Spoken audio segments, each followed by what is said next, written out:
Ce matin, j'avais à cœur de continuer ce qu'on avait commencé dimanche dernier avec cette idée d'une église centrée sur la volonté de Dieu. C'est le thème de notre série on commence aujourd'hui, moi je commence aujourd'hui. Une église centrée sur la volonté de Dieu. Alors qu'est-ce que c'est une église centrée sur la volonté de Dieu? Aujourd'hui, premier point, c'est une église consciente de sa mission. Pourquoi on est là? Pourquoi l'église existe-t-elle? Pourquoi nous sommes ici au Sable d'Olonne? Pourquoi vous êtes là où vous êtes, ceux qui sont de passage, en tant que chrétiens, en tant qu'église? Et c'est un peu ça qu'on va méditer ce matin, une église consciente de sa mission. Je vous invite à lire avec moi la parole de Dieu dans Actes. On va naviguer dans le livre des Actes quelques dimanches. Donc pour moi, ceux qui veulent aussi suivre, il n'y a pas de souci. Acte 1, on va lire du verset 1 à 11. Actes des apôtres, chapitre 1, verset 1 à 11. Il dit ceci, la parole de Dieu.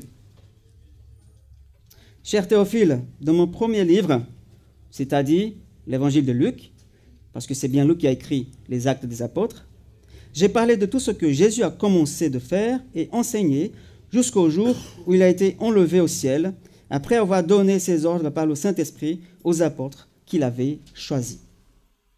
Après avoir souffert, il se présenta à eux vivant. Il leur en donna de nombreuses preuves. Et pendant 40 jours, il se montra à eux et parla de ce qui concerne le royaume de Dieu. Alors qu'ils se trouvaient en leur compagnie, il leur recommanda de ne pas s'éloigner de Jérusalem, mais d'attendre ce que le Père avait promis, ce qu'il avait promis, ce que je vous ai annoncé, leur dit-il. Car Jean a baptisé d'eau, mais vous les chrétiens, dans peu de jours, vous serez baptisés du Saint-Esprit. Alors que les apôtres étaient réunis, ils lui demandèrent, Seigneur, est-ce à ce moment-là que tu vas rétablir ou que tu rétabliras le royaume pour Israël? Il leur répondit, ce n'est pas à vous de connaître les temps ou les moments que le Père a fixé de sa propre autorité. Mais vous recevrez une puissance lorsque le Saint-Esprit viendra sur vous. Et vous serez mes témoins à Jérusalem, dans toute la Judée, dans la Samarie et jusqu'au bout de la terre. Après avoir dit cela, il se leva dans les airs pendant qu'ils le regardaient et une nuée le cacha à leurs yeux. Et comme ils avaient les regards fixés vers le ciel pendant qu'ils s'en allaient, deux hommes habillés de blanc leur apparurent. Ils dirent, hommes de Galilée, pourquoi restez-vous à regarder le ciel? Ce Jésus qui a été enlevé au ciel du milieu de vous reviendra de la même manière que vous l'avez vu aller au ciel. Amen. Père éternel, ta parole elle est vraiment magnifique, elle est belle, elle est aussi puissante et parfois aussi dérangeante parce qu'elle nous parle, elle parle nos âmes, elle nous interpelle à aller là où tu veux qu'on aille. Et à chaque fois, Seigneur, qu'on lit ta parole, on ressent ça, cette envie de faire quelque chose, d'obéir à ta parole. Alors aide-nous, Seigneur, à obéir ta parole. Aide-nous, Seigneur, à mettre en pratique ce que tu nous dis dans ta parole, par ta vérité. Amen. Amen. Voilà, on commence aujourd'hui cette série, une église centrée sur la volonté de Dieu. C'est une église consciente de sa mission. Donc, si vous voulez être une église, si vous voulez être un homme, une femme, des disciples, nous devons écouter non pas la culture, non pas la société, non pas la dernière mode, comment être une église aujourd'hui, mais écouter et comprendre ce que dit la parole, cette parole qui a été révélée et inspirée du Saint-Esprit de Dieu. C'est là qu'on va trouver notre identité en tant qu'église. Pourquoi nous sommes une église? C'est quoi une église? Pourquoi on est là? Parce que beaucoup de croyants et non-croyants, mais aussi des croyants, pensent que l'église est simplement une organisation qui se réunit, comme les gens comme vous, dans un bâtiment, parfois joli, parfois moins joli, qui a beaucoup de programmes, des événements, des conférences, de congrès, tout ça, des réunions partout, tout le temps. et qui occupe peu de nombre de membres de l'Église, peu de personnes, tandis que la majorité des gens ne font rien, ils sont là justement pour consommer ce qu'on fait ici ou ailleurs dans les églises. On écoute souvent ça, chrétiens consommateurs, chrétiens qui viennent pour recevoir seulement parce que c'est bien d'être là. Les musiciens, ils jouent bien, les chanteurs chantent bien, ceux qui prêchent moins bien ou bien. Il n'y a pas que moi qui prêche. Hein. Mais oui, c'est vrai, beaucoup de chrétiens et des non-chrétiens pensent que l'Église, c'est que ça. Un ensemble de programmes pour combler mon agenda du dimanche ou pendant la semaine. Mais c'est ça le plan de Dieu pour nous, donc Église. On a une mission. Et la mission, ce n'est pas simplement d'avoir des bâtiments, d'avoir des programmes. Comme disait Alex quand il a démarré, il a dit, nous sommes là pour le Seigneur. On n'est pas là parce qu'on a une bonne équipe de louange, on a des gens bien. On est là pour le Seigneur. Même s'il fait trop chaud ou moins chaud, ou trop froid, c'est humide, c'est sec. Mais on fait pour le Seigneur, comme dit Paul. Tout ce qu'on fait, c'est ce qu'on pense qu'on fasse pour le Seigneur, qu'on puisse faire pour le Seigneur. Et notre ami frère Luc, il écrit les Actes des Apôtres. Il a écrit ce livre-là, pas pour nous donner, nous fournir un modèle. Comment être une église? Parce que cette église-là, c'était à l'époque. L'église qu'on appelle primitive. On ne peut pas tout faire comme il se faisait à l'époque, mais il y a quand même beaucoup de principes qu'on doit mettre en pratique. Mais ce n'est pas l'objectif de Luc de nous donner une sorte de charte. Comment être une église? Comment organiser une église? Ce n'est pas ça qu'il veut. Son objectif, c'est plutôt de montrer comment Dieu a œuvré dans cette église-là et comment il fait encore aujourd'hui. Comment il œuvre aujourd'hui, il œuvre aujourd'hui dans ma vie, dans votre vie, en tant que chrétien. Si vous êtes bien un chrétien, un croyant, un disciple de Jésus. Voilà l'objectif de Luc, montrer quelles sont les œuvres de Dieu pour notre église ici au Sable d'Olonne et vos églises là où vous êtes. On comprend aussi que Dieu, il agit de manière parfois mystérieuse, paradoxale. Paradoxale pourquoi? Parce que parfois il choisit des gens comme nous, comme moi, des gens qui n'ont rien à donner, mais il me choisit quand même. Pour confondre ceux qui sont quelque chose. Dieu choisit ce qui est méprisable. Voilà le paradoxe. Les gens méprisables, qui ne sont rien, qui n'ont peut-être rien, mais qui apportent un message puissant. Un message qui change tout, qui impacte le monde entier. Ça c'est à vous, ça c'est à nous, ça c'est à l'Église. Voilà, de manière paradoxale, mais aussi puissante. Ainsi, mes amis, l'Église d'aujourd'hui, 2025, au XXIe siècle, ne peut pas oublier quelle est son identité. Pourquoi elle est une Église? Pourquoi elle est le peuple de Dieu choisi? Car si on ne sait pas quelle est notre identité en tant qu'Église, pourquoi on est là, ça peut entrer en contradiction de la vision biblique de l'Église. Une Église centrée sur la volonté de Dieu.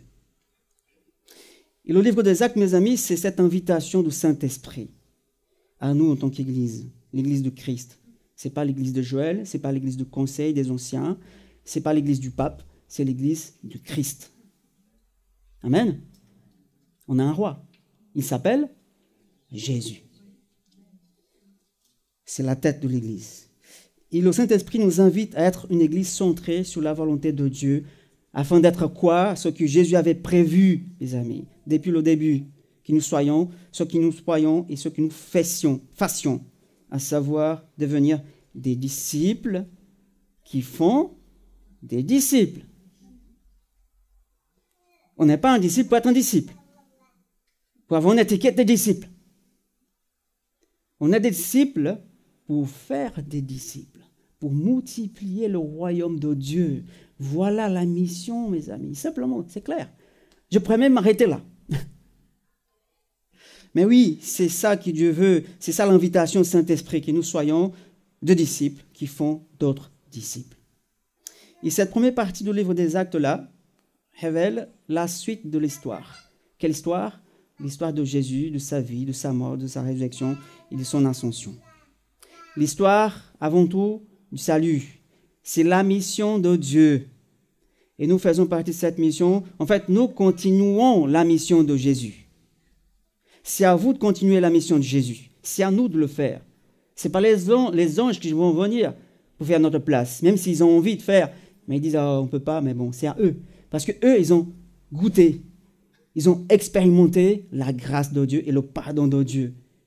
Les anges qui sont dans le ciel, qui sont avec Dieu, ils ne connaissent pas ça. Ils ne savent pas qu'est-ce que c'est être pardonné. De vivre par la grâce. Cette grâce qui on traduit par la faveur imméritée de Dieu. Ils ne savent pas qu'est-ce que c'est. Et nous savons. C'est pour ça que ça nous pousse à aller, parce que nous sommes sauvés par grâce. On ne mérite pas.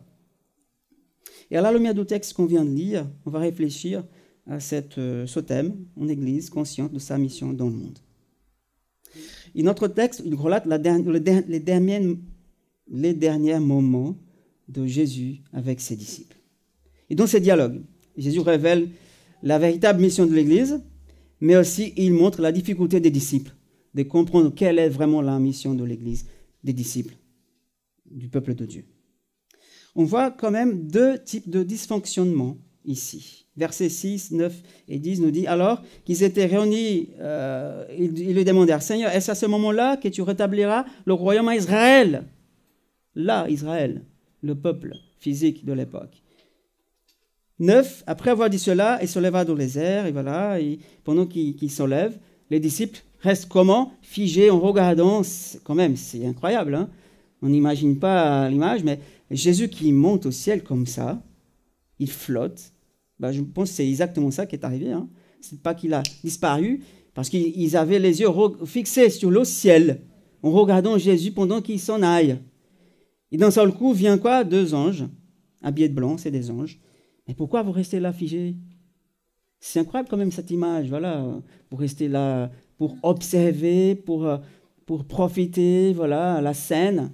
Comme si tu vas au cinéma, comme si tu vas à la plage, tu regardes l'océan, que tu restes là tranquille, paisible, en regardant cette image incroyable. C'est un peu ça l'idée.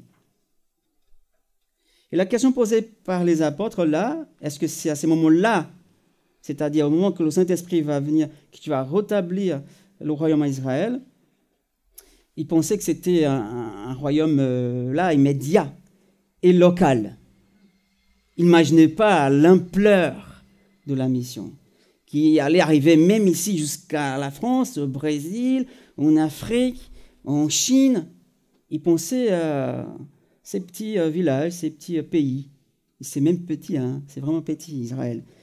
C'est impressionnant, Israël, c'est un pays comme ça, mais tout le monde regarde Israël. La planète entière regarde vers Israël, un petit pays. C'est ça le paradoxe de Dieu. Il choisit des gens comme ça, petits, pour bousculer le monde entier. C'est comme ça que Dieu a choisi son peuple, il nous choisit nous aussi. Alors, les apôtres révèlent quand même cette tendance de l'Église, un peu dysfonctionnelle. Elle détourne, elle dévie un peu, déforme la véritable mission et la raison d'être de l'Église, telle qu'elle a été donnée par Jésus. Alors, comment on voit ici dans ce passage?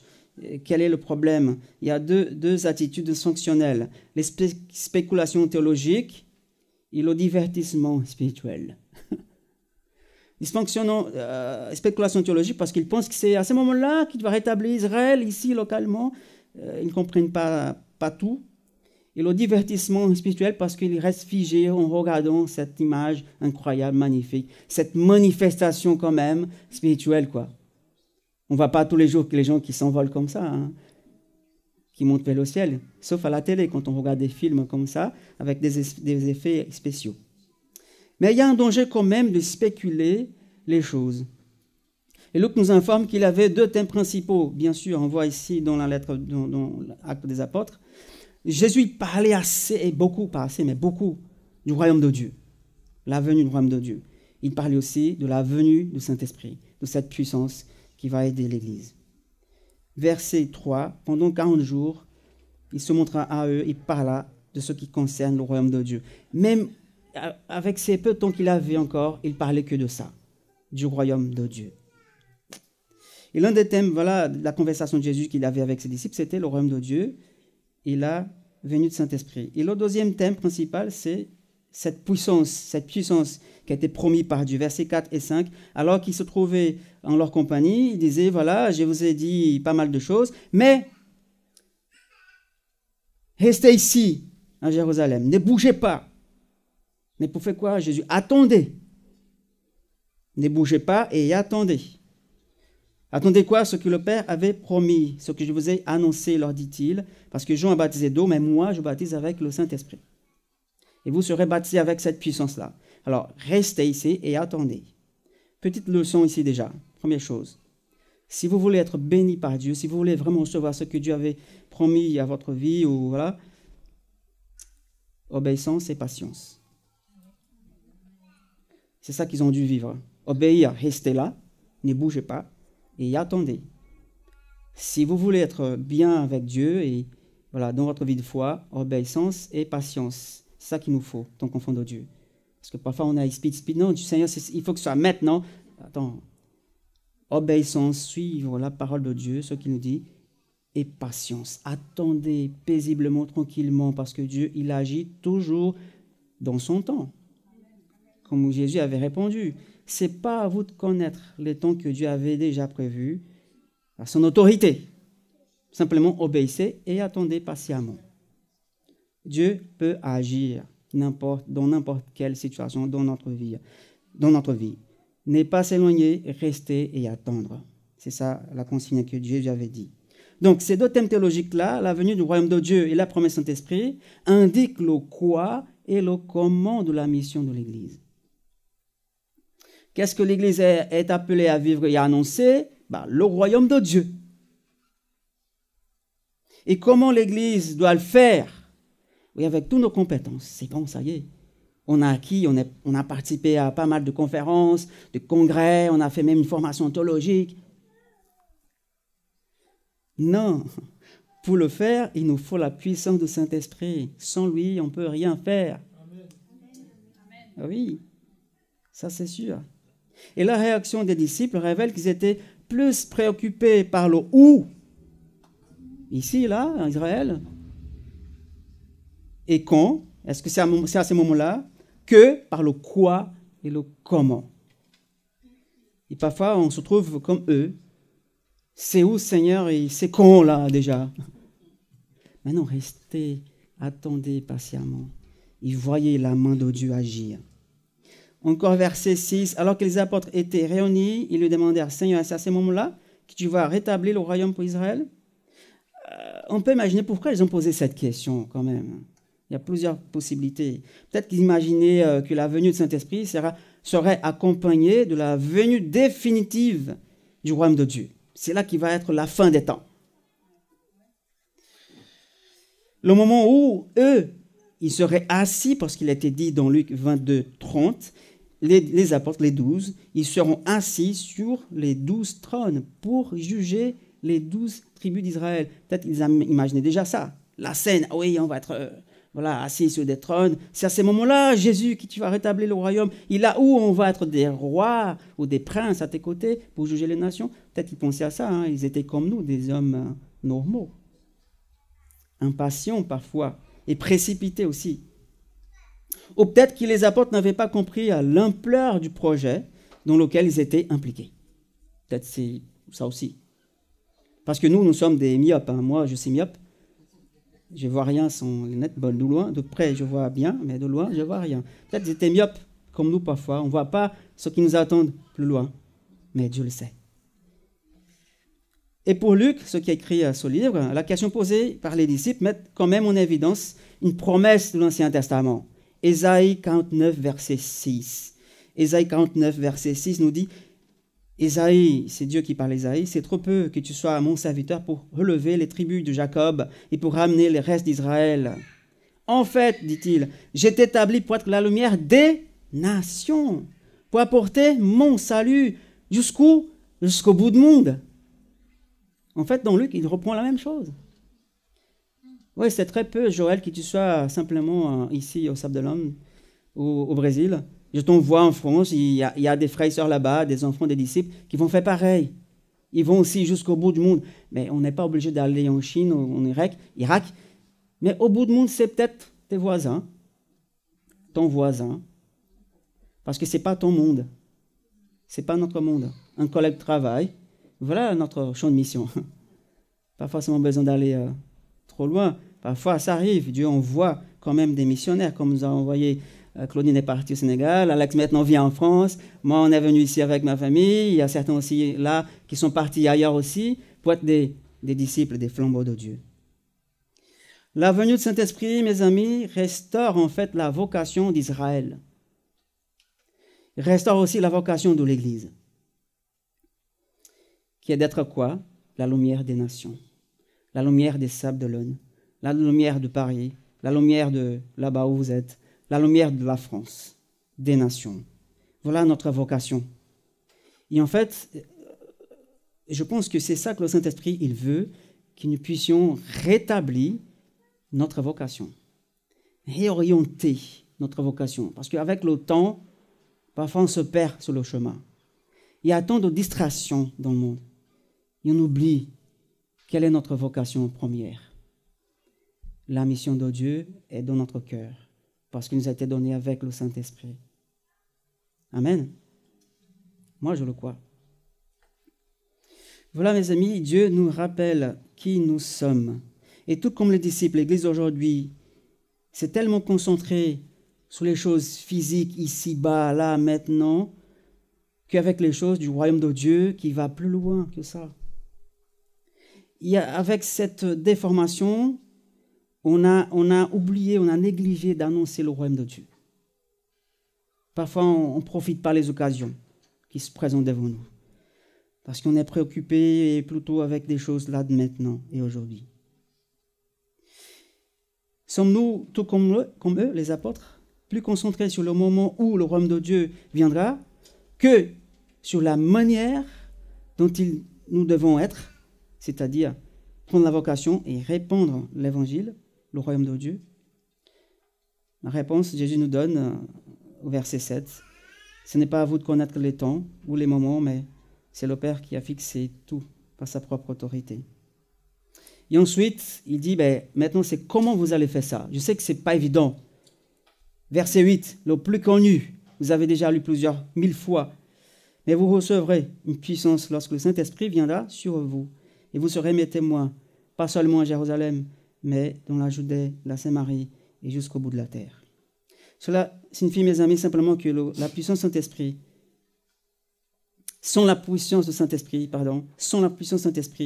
les disciples à l'époque et nous aujourd'hui, nous sommes tout simplement incompétents pour accomplir la mission de Dieu. Même si on a beaucoup de compétences, beaucoup de talents, mais sans le Saint-Esprit, on est incompétent pour faire le royaume de Dieu rayonner dans la France et dans le monde.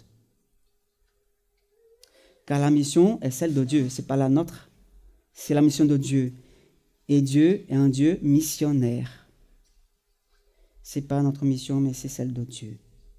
Il y avait un homme que vous connaissez peut-être déjà entendu parler, John Wesley. J'ai même mentionné plusieurs fois. En 1735, il était en Géorgie, États-Unis. Il est allé là-bas pour travailler comme missionnaire. Plus tard, il a admis qu'à cette époque, il ne savait pas ce que signifiait avoir une relation personnelle avec Dieu alors qu'il était missionnaire. Il ne savait pas qu'est-ce que c'est recevoir la puissance du Saint-Esprit alors qu'il était missionnaire. Il servait uniquement par obligation, avec ses compétences, avec ce sens de devoir. Il est resté à Savannah pendant 2 ans, mais à la fin de cette période-là, son ministère n'avait pas porté de fruits. Il n'y avait rien. Et 2 ans plus tard, de retour en Angleterre, il est allé à une lecture publique de l'Épître aux Romains. Il a écrit, « J'ai ressenti à ce moment-là l'œuvre de Dieu dans mon cœur à travers la foi en Christ », alors qu'il était missionnaire. Il a écrit encore, « J'ai senti dans mon cœur étrangement réchauffé, j'ai senti que je croyais vraiment Christ, et en lui seul, pour mon salut. Et là, j'ai eu la certitude qu'il avait ôté vraiment mes péchés, oui, même les miens, il dit, et qu'il m'avait sauvé. Alors, j'ai ouvertement témoigné à tout ce que je connaissais et tout ce que je ressentais, et maintenant, mon cœur est en paix. Et là, il a eu vraiment des fruits, parce qu'il a été touché, vraiment, il est sauvé. Il avait maintenant le Saint-Esprit. Et là, sans la présence intérieure du Saint-Esprit, John Wesley était un témoin inefficace. Il ne portait rien, impuissant, incompétent. C'est le cas pour nous aussi. Si nous n'avons pas cette puissance en nous et nous ne mettons pas cette puissance en pratique, on est impuissant et incompétent. Et là, on avait dit qu'ils étaient aussi, les apôtres, dans le divertissement spirituel. Ils sont restés en regardant l'image incroyable. Verset 9 et 10, on a déjà lu. C'est aussi aujourd'hui le cas. Ce passage montre que les disciples, même face à l'importante mission qui leur a été confiée, révèlent cette attitude dysfonctionnelle. On est distrait par des choses. Le texte nous informe qu'ils avaient les yeux fixés. Ils regardaient fixement, ils étaient sans voix, ils étaient bouche bée en regardant cette image. Et l'ange a dit, mais ne restez pas là. C'est maintenant le moment d'aller et rester à Jérusalem quand même. Même tout comme à l'époque, aujourd'hui, mes amis, on est un peu comme ça, on reste figé en regardant les choses. Des choses même spirituelles. Hein. On court après des choses comme ça seulement et on reste figé. Et on oublie, on néglige notre vocation. Comment ça, Joël ? Nous sommes dans la culture de divertissement, n'est-ce pas? Nous sommes la culture du streaming, Netflix, machin et autres. Ou même dans les églises, on aime regarder. Il y a certaines personnes qui viennent à l'église comme s'il vient un spectacle, un concert, une conférence. Et même il y a des dirigeants d'église qui sont au courant de ça, ils font aussi en sorte qu'ils puissent garder les gens fidèles à leur machine. Et ce n'est pas le plan de Dieu pour nous. Pour cette raison, verset 11, 2 hommes habillés de blanc leur apparut, dit, hommes de Galilée, enfants de Dieu, disciples, pourquoi vous êtes figés à regarder le ciel? Pourquoi vous focalisez-vous sur cet événement spirituel, disait-il? Une seule chose vous importe, savoir que Jésus reviendra tel qu'il est parti. Et en attendant, accomplissez la mission que Jésus vous avait confiée. En attendant, marchez, accomplissez la mission de Jésus. Chers amis, ayons au nom de Jésus une conscience claire, s'engager dans la mission de Dieu, dans l'histoire, aujourd'hui, jusqu'au retour de Jésus et jusqu'à ton départ. Parce que peut-être qu'on va partir avant qu'il revienne, on ne sait jamais. Ok, Joël, alors qu'est-ce que Jésus attend de nous en tant qu'Église? Tout d'abord, Jésus attend que nous soyons conscients de la mission. Que cette mission-là s'accomplit dans la puissance du Saint-Esprit. Pas en nous-mêmes, mais dans la puissance de Jésus. Vous recevrez une puissance.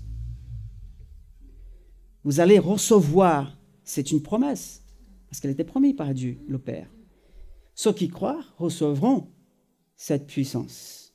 Ça dépend de nous de la recevoir, de l'accepter. Si nous sommes déjà convertis chrétiens, nous avons déjà la présence du Saint-Esprit. Mais est-ce qu'on a une puissance du Saint-Esprit en nous? Est-ce qu'on a cette plénitude pour aller vraiment plus loin, pour partager avec audace et autorité l'Évangile, sans avoir peur, et ni être contraint, ce qu'on va dire aux gens qui ont les oreilles bouchées, ils n'aiment pas entendre parler de Jésus. Ça les dérange quand on parle de Jésus. Parce que c'est l'enfer qui règne là. Et ça dérange l'enfer quand on parle de Jésus. Et le fait que le Saint-Esprit soit venu sur nous, mes amis, l'Église, pour donner ce pouvoir, cette puissance d'accomplir sa mission, indique que notre Dieu est un Dieu, le Dieu trinitaire, parce que c'est le Père, le Fils et le Saint-Esprit. Il est un Dieu missionnaire. Alors si mon Dieu, il est missionnaire, qu'est-ce que je suis moi? Un missionnaire. En mission. Un chrétien en mission. Pas un chrétien qui consomme des choses. Mais un chrétien en mission. À moins que nous, l'Église, ne soyons pas remplis du Saint-Esprit, on ne pourra rien faire, on ne pourra rien accomplir. Ni accomplir le devoir que nous avons d'être des missionnaires. Et deuxième chose que Jésus nous attend, qui attend de nous, Jésus attend de l'Église qu'elle soit consciente de la mission, que la mission, doit être au centre de notre vie. On ne peut pas négliger ça. Ce n'est pas un plus. Non, c'est la première chose. Être en mission. Verset 8, encore, vous serez mes témoins, dit Jésus.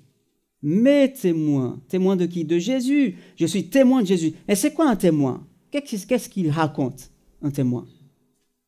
Vous avez une idée? Qu'est-ce que fait un témoin? Il raconte ce qu'il a vu, ce qu'il a témoigné de ses yeux, qu'il a expérimenté, il a vécu.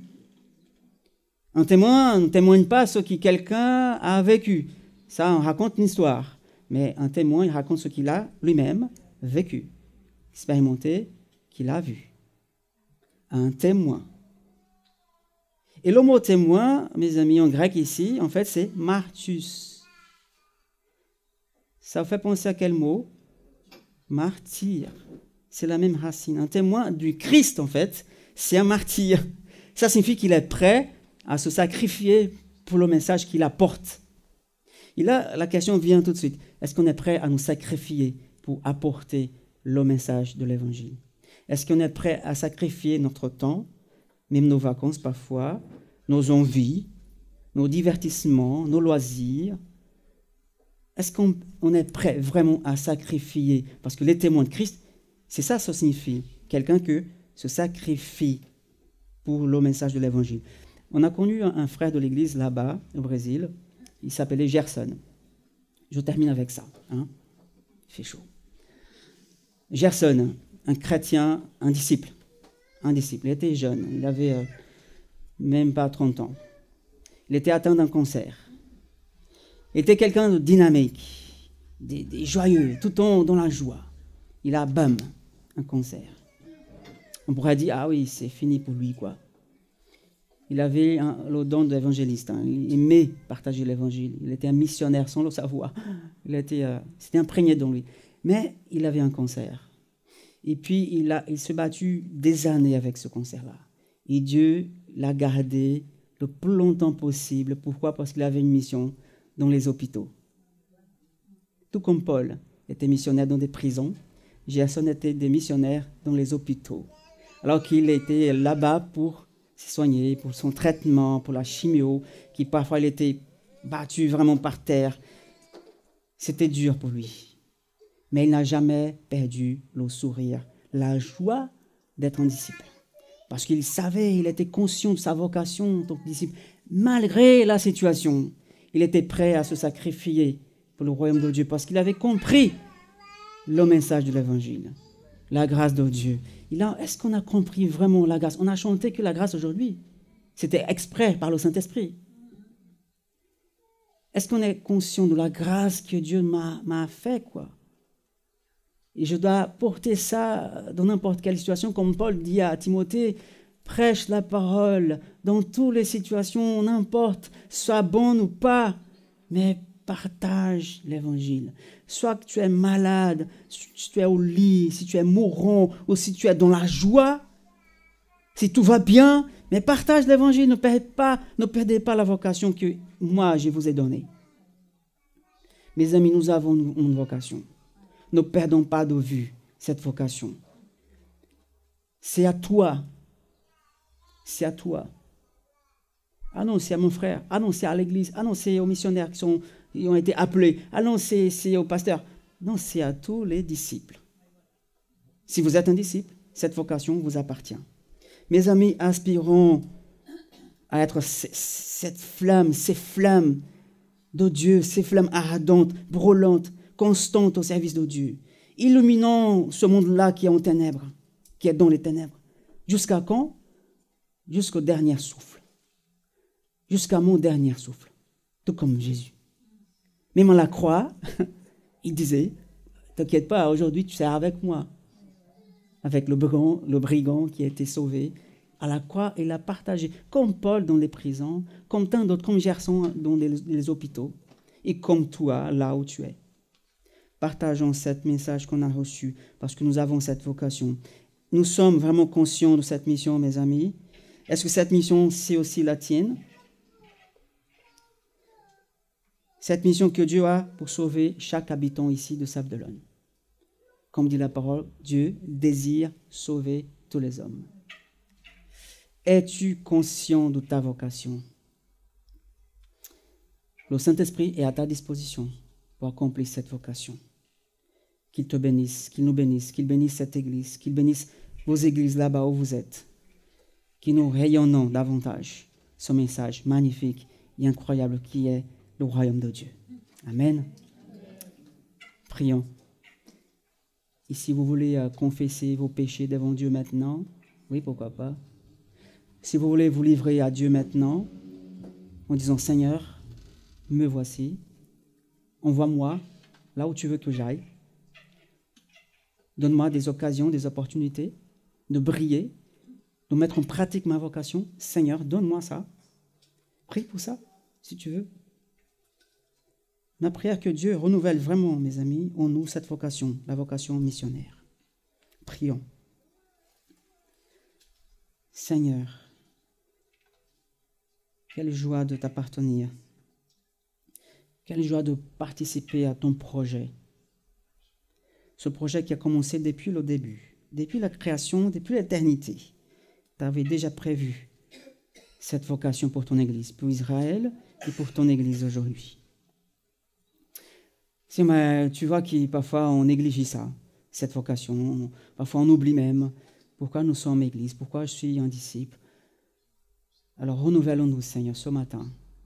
Renouvelle cette vocation dans nos cœurs, dans le cœur de toutes les églises, de tout ton peuple, ici en France et ailleurs, afin que le monde sache qui tu es, afin que le monde sache qui t'es venu ici, Seigneur, pour nous sauver, que tu es mort pour nos péchés, et que tu as ressuscité le troisième jour, et qu'un jour tu reviendras pour habiter avec nous pour toujours. Renouvelle-nous, Seigneur, renouvelle-nous simplement. C'est ma prière de ce matin. Renouvelle-nous ta vocation missionnaire. Amen. Amen. Que Dieu nous bénisse.